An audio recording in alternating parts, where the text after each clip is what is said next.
महत्वाकांक्षी मित्र।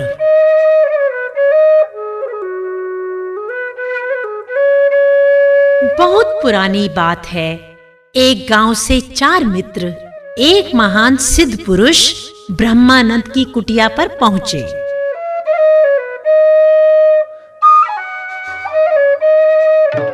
ब्रह्मानंद के पास अनेकों शक्तियां थी।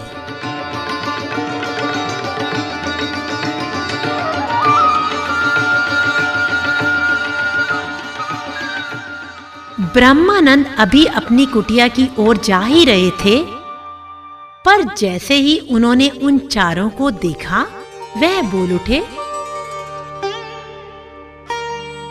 क्या चाहिए तुम्हें? यहाँ क्या करने आए हो? हमें आपका आशीर्वाद चाहिए श्रीमान।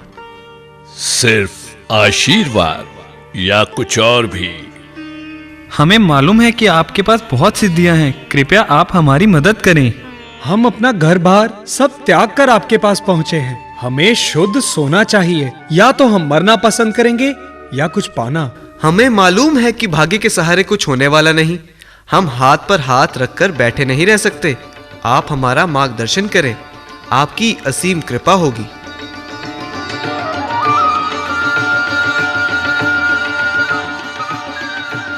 लगता है तुम लगन के पक्के हो। मुझे तुम्हारे लिए कुछ करना ही होगा।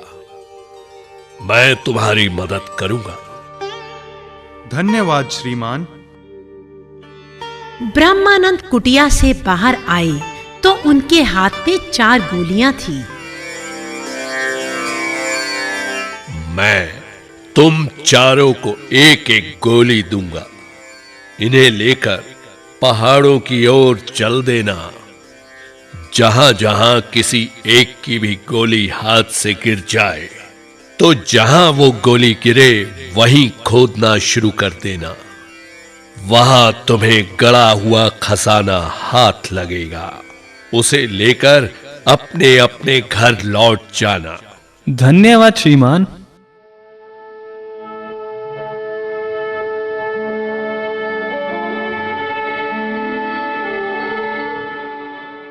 वे चारों मित्र पहाड़ों की ओर चल दिए।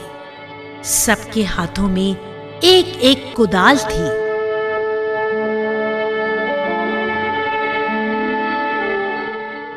चलते चलते एक के हाथ से गोली फिसलकर गिर पड़ी। वह बोला, अरे देखो, मेरे हाथ से गोली यहाँ गिर गई है। आओ खुदाई करें। हाँ हाँ, जल्दी करो और खजाना निकाल लो।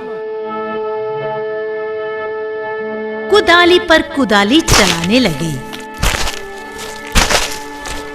और जल्दी ही वहां एक गहरा गड्ढा बन गया था। अरे देखो, कच्चे तांबे के कितने बड़े बड़े ढेर। क्यों ना इसे आपस में बांट ले और घर चलें। मूर्ख, हम कोई तांबे इकट्ठा करने के लिए घर से निकले थे।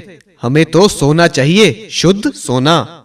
तांबे से कितने दिनों तक हमारा गुजारा हो पाएगा? चारों के हिसाब से तो यह कोई ज्यादा नहीं। हमें और आगे बढ़ना चाहिए, फिर सोचेंगे। तुम्हारी मर्जी भाई, मैं तो अब आगे नहीं जाऊंगा।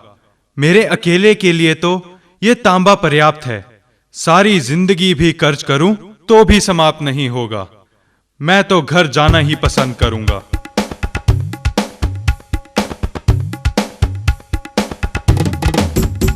वह तांबे की गठरी उठा घर की ओर चल पड़ा।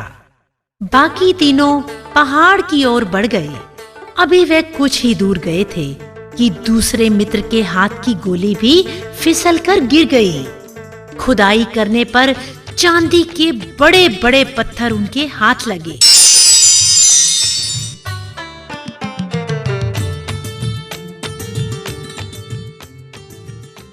अब लालच नहीं करना चाहिए। चांदी भी काफी मूल्यवान होती है। अब जो मिला है इसे तीनों आपस में बांट लेते हैं। घर छोड़े भी कई दिन हो गए हैं। चलो इसे लेकर लौट चलें। और ये भी ना देखें कि आगे हमें क्या मिलने वाला है। क्या पता आगे सोना ही मिल जाए। मूर्खों जैसी बातें ना कर। इस गठरी को उठा और आगे बढ़ चलते हैं। नहीं भाई, अब मुझसे और ना चला जाएगा। थक गया हूं।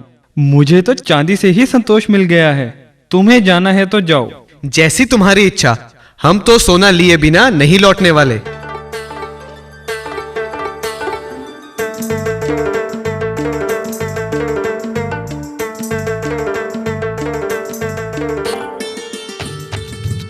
वे दोनों पहाड़ी मार्ग पर और आगे बढ़ते गए और फिर तीसरी गोली भी एक के हाथ से फिसल गई।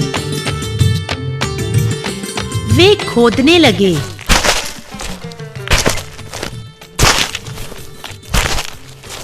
और इस बार सचमुच उनके हाथ सोना लग गया।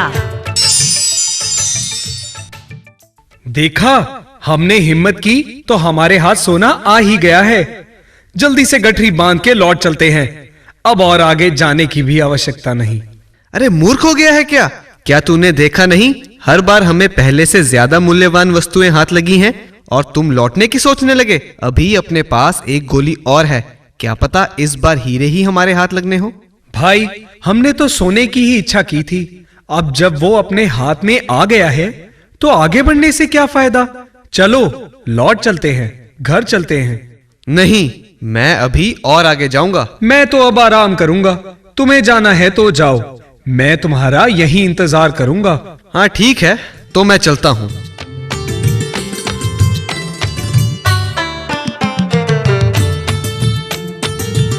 चौथा मित्र आगे बढ़ गया। थक हार के वो टूट चुका था, परंतु और मूल्यवान वस्तुओं की इच्छा से वह आगे बढ़ता गया। ना जाने अब और कितना आगे जाना पड़ेगा। मैं तो शायद रास्ता भी भूल गया हूं। गोली भी तो नहीं फिसल रही है। उसे कहीं से कराहने की आवाज आई। आए आ आए हाय हाय। उसने देखा कि एक आदमी के सिर पर सुदर्शन चक्र सा बड़ा पहिया घूम रहा था। वह लहूलुहान था। अपने सिर पर रथ का पहिया उठाए यहां क्या कर रहे हो? अचानक वह पहिया उस व्यक्ति के सिर से उड़कर उसके अपने सिर पर आने लगा। अरे ये क्या हुआ? तुमने ये क्या किया? इसका क्या मतलब हुआ भला? अरे इसे मुझसे दूर करो। आए आए, मैं कुछ नहीं कर सकता। ये तो दौलत के देवता का पहिया है। अपनी दौलत को बचाने के लिए ही उसने ये चक्र चला रखा है। मैं भी धन की खोज में यहां तक आ भटका था, पर अब जब ये पहिया तुम्हारे सिर पर घूमता रहेगा, आए, तुम तड़पोगे तो जरूर, बरखुरदार, पर तुम्हें कभी भी भूख, प्यास या बुढ़ापा नहीं सताएगा। आए? ओह, मर गया। परंतु कब मेरा छुटकारा होगा, ये तो बताओ। हाय हाय, जब कोई और मेरी या तुम्हारी तरह हीरों की खोज करता हुआ यहां तक आएगा। क्या कह रहे हो? मुझसे दर्द सहन नहीं हो रहा। मेरा सिर दर्द से फटा जा रहा है। आए, इस दर्द को तो अब तुम्हें लंबे समय तक सहना पड़ेगा बरखुरदार। कब तक? तुम यहाँ कब से ये सह रहे थे? अब मुझे याद नहीं, बस यूं ही समझो कि जब मेरी जादुई गोली पहली बार गिरी थी तो उस वक्त भगवान कृष्ण द्वारका के राजा बने थे। लोभ का मारा हुआ मैं तांबा, चांदी और सोने को छोड़ यहाँ हीरों की खोज में चला आया था। बरखुरदार, बहुत दर्द सहा मैंने भी। मैंने एक आदमी के सिर पर यही पहिया देखा और बाकी की कहानी तो अब तुम जान ही गए हो। देखो, मेरे जख्मों को हरा मत करो। तुमने मुझे आजाद किया। तुम्हारा बहुत बहुत धन्यवाद।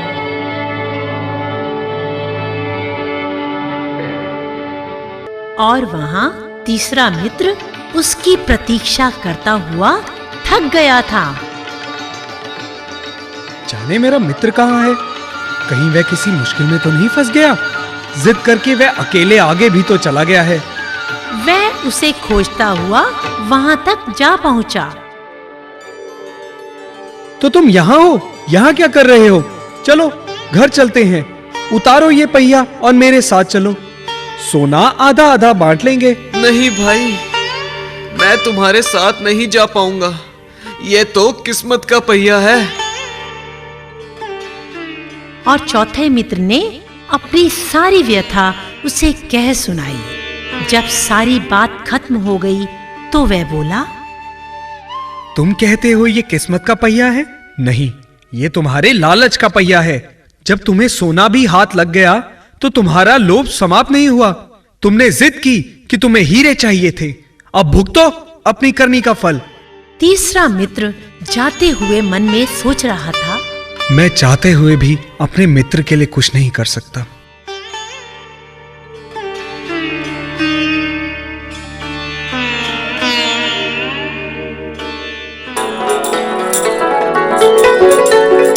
शिक्षा।